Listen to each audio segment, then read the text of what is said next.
Are you still holding on false beliefs about the market?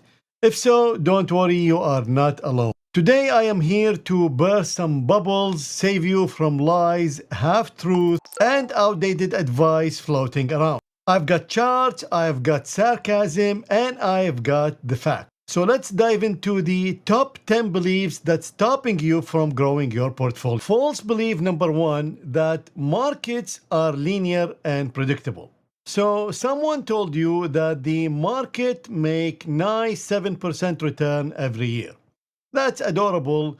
In reality, markets are as predictable as a cat walking on your desk. You see, the stock market is not like a saving account with a fixed interest rate.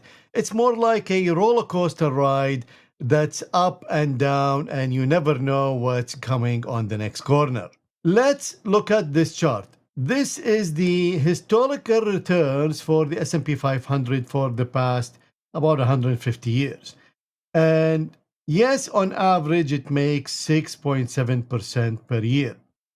And the market actually, since 2009, has been returning 13.3% on average per year. This is the longest bull market in the history. But you can see clearly that from 0 to 20%, these are the highest number of returns. So it's 64 years that produce between 0 and 20% returns. So you see the distribution is not even. Not only that, look at this. We have 100 years positive and 53 years negative. So we almost have twice as much positive years as negative years. False belief number two is that all-time high is a great time to sell. You've probably heard that you need to buy low and sell high, which works very well for professionals because the systematic hedge funds, the trend-following hedge funds, celebrate new highs because they know there is a big potential that they will be making money. They buy every new high, every all-time high. That's what they work on. They wait for the new high to come in so they can load up on this instrument. Of course, it doesn't work all the time, but it works enough times that they make a lot of money out of it. So just remember next time, selling all-time high is like leaving the party before the DJ starts playing. This chart shows the S&P 500 historical all-time highs per year. And you can see clearly they come in lumps. For example, look at this, from 1954 to 1968. Again, from 79 to 99. Again, from 2013 till 2024. In fact, if anything, when all-time high happens, the most probable event that will happen next is a new all-time high. The average is above 30. So if you see an all-time high, hold on, because most probably you're going to see a new all-time high. False belief number three is that the inverted yield curve is bearish for the stock market. Most likely you've heard this, the inverted yield curve is time to sell, go into a bunker, and hope for the best. Actually, not so fast. The market doesn't always crash because some indicators signal that there is a crash. In fact, the last inversion of the yield curve is the longest inversion in history, and we just got out of it. And during the period of the inversion, the S&P 500 made 57% return. So if you followed this signal, you would have lost on the 57%. So just like all indicators, you have to take them with a grain of salt. They don't work all the time, and you need to have a second plan. False belief number four is a classic. The market is overbought. There is no more upside. And of course, the opposite of it, the market is oversold. It can't go any lower. Sure, tell that to Tesla, Nvidia, Bitcoin, which laughed in the face of overbought indicators. The list actually is too long to mention here. But basically, you can never depend on overbought indicator. When everybody is piling on a symbol, you cannot stop it. There is a lot of blood on Wall Street from people who try to short Tesla for the past 7 years. This is Nvidia monthly chart since 99, and we can see that it is making a new high. This is the dot-com bubble.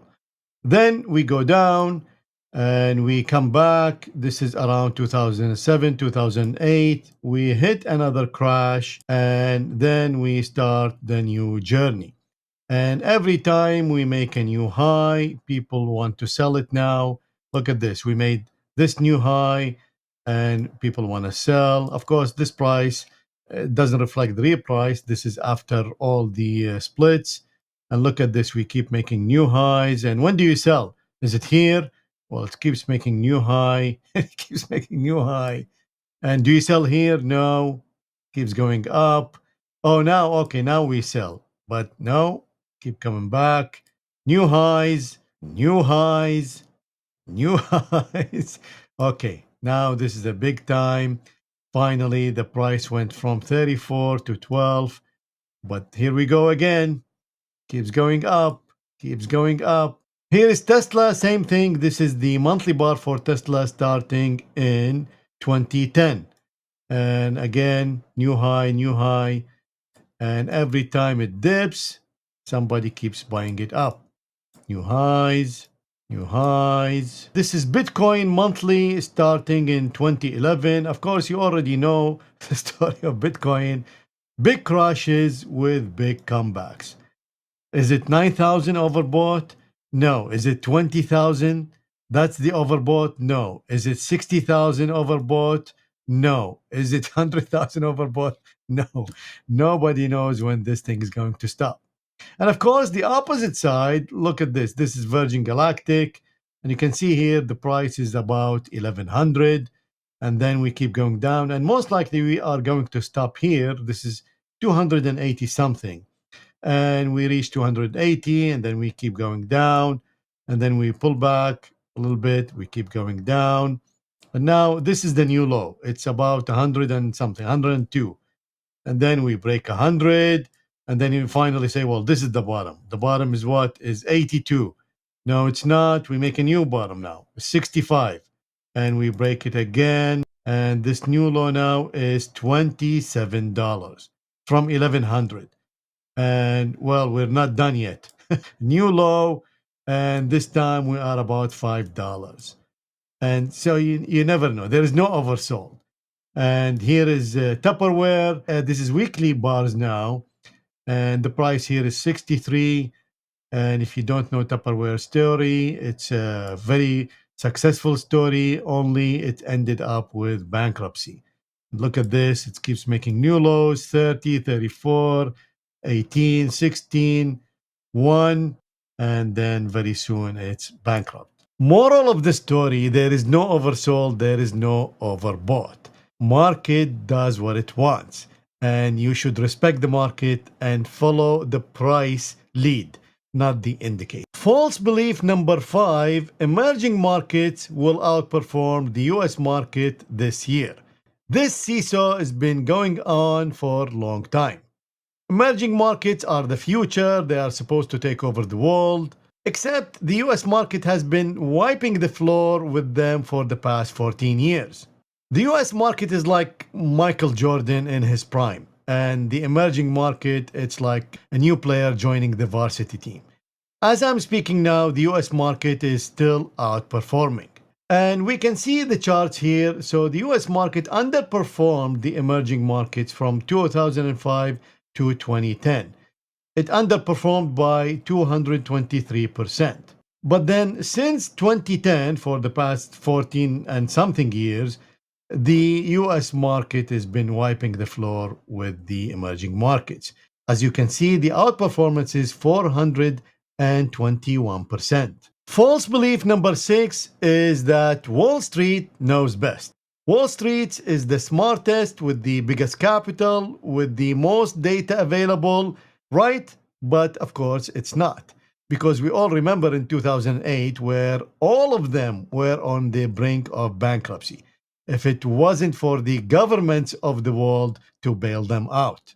This study of over 3,000 funds revealed that 57% of active funds, that means the manager had something to say in picking stocks, ETFs, sectors, whatever, their returns are below the sector average over 10-year period. Yes, Many of them will outperform the market over a year or 2 years or 3 years.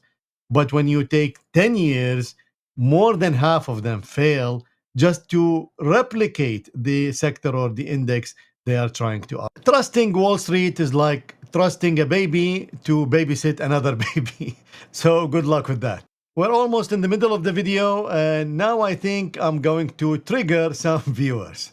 False belief number 7 is that bonds are risk-free. Bonds are supposed to be the safe haven, and usually the US bonds is on top of the list. But tell that to anybody who's been holding bonds since 2020. They've been stuck in the deepest drawdown in the history of bonds at almost 22% drawdown, and we are still in it. Calling bonds risk-free is like calling a tiger a cuddly pet. It looks safe from a distance, but once you are in front of it, it is really, really dangerous. False belief number 8, avoid risk and save your money. Usually, if you have a grandfather or maybe your parent that tells you to save your money in the bank, don't take any risk. But the fact is, inflation will eat away at your savings. Just look at this curve.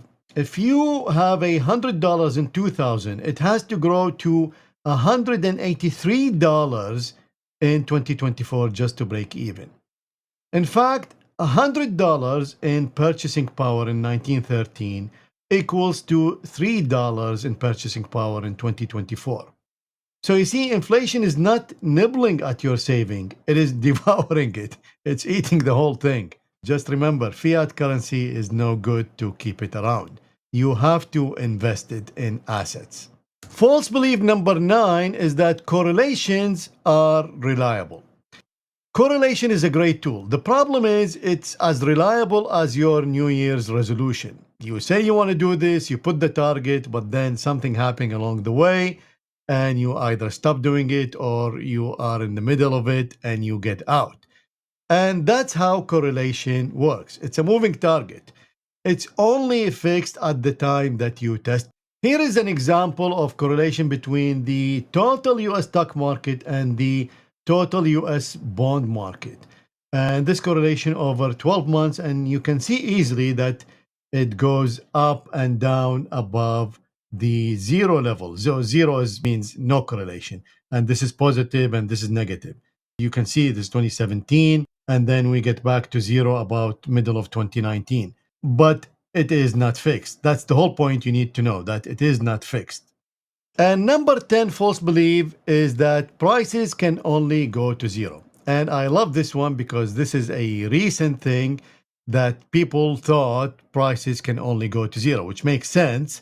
But of course, in the futures market, things are different. Let's look at this chart. This is crude oil crash in April of 2020. And the yellow line is the zero line. And crude oil went all the way down to minus $40 per barrel. You are actually getting paid to take the oil and store it away. It sounds unbelievable, but it did happen. Not only the crude oil market, it happens in other markets throughout history. So the key takeaway is to be systematic. You need to invest your money, but you need to invest it systematically. That means you cannot depend on sayings, indicators, gurus, news, and so on and so forth. You need to have a system to invest your hard-earned cash. Here, for example, I have a system. It's called Quad Edge Momentum. It's part of my TAA portfolios. TAA stands for Tactical Asset Allocation Portfolios. These portfolios calculate momentum in different windows and rank all the assets and invest in the top assets. It's a well-known phenomena that's been working for the past 200 years. There are billions of dollars invested in systems like these by hedge funds. And you can see how you can achieve great returns, great equity curve. This is, for example, tested since 1971. And we can see the returns on average are 17.2%, with annualized volatility at 9.7, monthly drawdown at 10%. These are great numbers, and the best part about this system is it's systematic. There is no emotion attached to it. It doesn't matter what the news, it doesn't matter the election, it doesn't matter what wars are happening. It is systematic. It assumes that whatever happening in the world will be reflected in the respective asset. So yes, you are not timing it perfectly, but because you are investing in multiple assets and you're always investing in the top assets, that's how you can achieve these kinds of results. So these are the top 10 beliefs and how you can combat them with systematic trading. Now let's go to the fun part. And I kept these at the end because these will trigger most viewers. At least they trigger everybody I know around me, family, friends, colleagues. So let's start with number one. So number one in the bonuses is luxury watches keep their value. I have a friend who is obsessed with luxury watches. He has like probably, I don't know, 40 really high-end watches, hundreds of thousands of dollars invested in it. And he always, of course, brag about this is a really good investment. So here I found a chart for luxury watch resale value index. So the total index, this is on the left, we can see it's currently since 2022 in a 33% drawdown. And this is the resale value. So you buy a luxury watch, Patek Philippe, Rolex, AP, whatever you name it. Actually, this site has like the top 80 brands and all their different models. So this index is a composite of all of them. Not only that, I calculated the compound annual growth rate taking inflation into consideration. And these watches are making on average about 3% per year after inflation. So it's still good. I mean, it's a good investment. It's beating inflation by 3%. But just to compare that with the S&P 500 index, it's been making 6% per year on average after inflation. So you can make double that by investing in the S&P 500 index. I also here have two charts. This is Hermes, and you can see the drawdown is bigger. It's almost, I think, 40%, and Patek Philippe, again, with a bigger drawdown. But I checked all the watches, they're all the same. Of course, because the index is showing all of them are going down. False belief number two, it's another trigger. So let's check that. It's diamonds are a good investment. Of course, doesn't matter how many times I say this, my wife will not believe me. And now also my daughter doesn't believe me. But here I found some data about diamonds, just to let you know that diamonds are not rare. In fact, they are abundant, but the fact is there are probably top 3 corporation in the world that buys all the diamond. They own all the mines and they hoard all the diamond, store it in bunkers. There are many documentaries about the subject, and they just release a little bit with huge marketing campaigns. The fact is today you cannot marry without a diamond ring. That came from marketing. Because in fact synthetic diamonds produce more sparkle, cleaner looking diamonds than actual diamonds. Of course, there are always, rare diamonds, but what is the percentage? Is it like 0.00001% of the diamonds that it's rare? The rest are not. And this chart is really nice.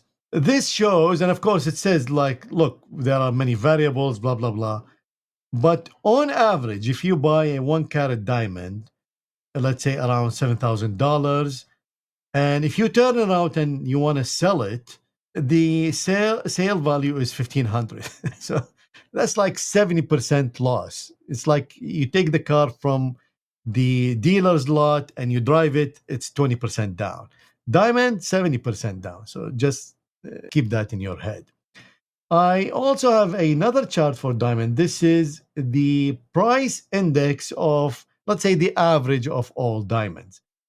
And again, you see here, the peak was in January 2012, and we are not there yet.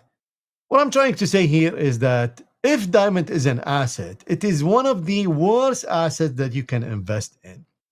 Now, you might say, I like diamond, I want the ring. That's fine. That's totally same, by the way, with the watch. I mean, you can buy a nice watch.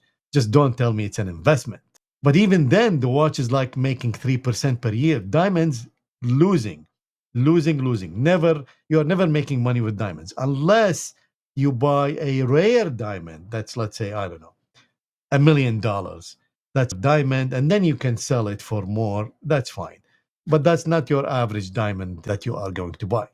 And finally, I kept the best trigger until the end. This false belief will trigger, I think, all of you. Like anybody who is not in the financial market will be triggered by this, because this goes against all your beliefs that real estate always goes up. Real estate is the best investment. So some people can make a living by buying and flipping real estate. That's not investing. That's a business. So I buy a house, renovate it, and then sell it. Or I buy multiple apartments, rent it on Airbnb, and make a living. That's a business. That's not investing. Investing meaning I buy an asset and sell it later at a better price. And here I brought some charts to back that this is also one of the worst assets that you can invest in. So let's look at here. This is the USA. Between 2006 and 2021, they had the longest drawdown, 16 years, where the real estate market didn't do anything. Now, before you jump around and you say, no, I made this, I made that, doesn't matter.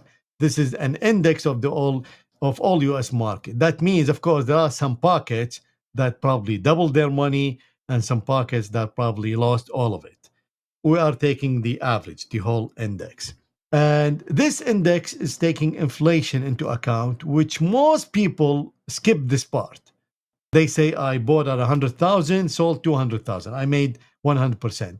In fact, this is not true. You need to take the inflation into account. So this takes the inflation into account. And so if you take inflation into account, so the USA since 1971, the real estate on average makes about 1.84% adjusted for inflation. Again, to compare that with the S&P 500, S&P 500 makes 6% on average per year adjusted for inflation. Now, also, I can add to this that by the time you put property tax, maintenance, time to manage your home, most likely you are making zero money. But, it's nice to have your own home. Again, there's nothing against that. Just don't tell me that this is an investment. And this is not a USA thing. Here I have, for example, Canada. And Canada between 1989 and 2004, the market did nothing. Basically, you're break even. I'm just showing you that these are assets and they go into a deep drawdown and also they make a lot of returns. Just you have to think of them as assets. And Canada, since 1971, on average, real estate makes 2.64% adjusted for inflation. And in fact, right now, since 2022, we are about, let's say, 22% drawdown.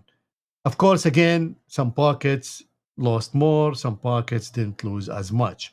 Still, I can tell you 2.6 is better than zero. So this is the UK, and adjusted for inflation, since 1971, you made zero. And this goes the same for Japan. In fact, Japan, you're negative. So Japan, since 1956, adjusted for inflation, you are actually lost money by holding real estate. I have here Singapore didn't make any gains for 10 years between 2011 and 2021. And on average, it's returning 1.1% adjusted for inflation. And this is Australia. Australia is a kind of anomaly. So they still have a 14 years of period where they didn't make any money between 74 and 88. But since 1990, they've been going up and up and up. And even with all this nice equity curve, the return is 2.75% adjusted for inflation. Again, comparing that with the S&P 500 index is 6% adjusted for inflation. And if you invest in any systematic portfolio, like for example, the one I showed you, the Quad Edge, your return is like 14.5 adjusted for inflation. So in reality, you cannot beat systematic investing in the financial markets. But you need to learn how to do it, educate yourself, or find somebody to learn from, a starting point. And today, with the advancement of the LLMs, basically ChatGPT, Claude, you can actually teach yourself on how to build simple, systematic that at least gets you 10%. So you beat all these assets we talked about. If you have any other false beliefs or you disagree with me, please post in the comments and I will be reading and replying to all of them. And if you like this video, then you will love the next one.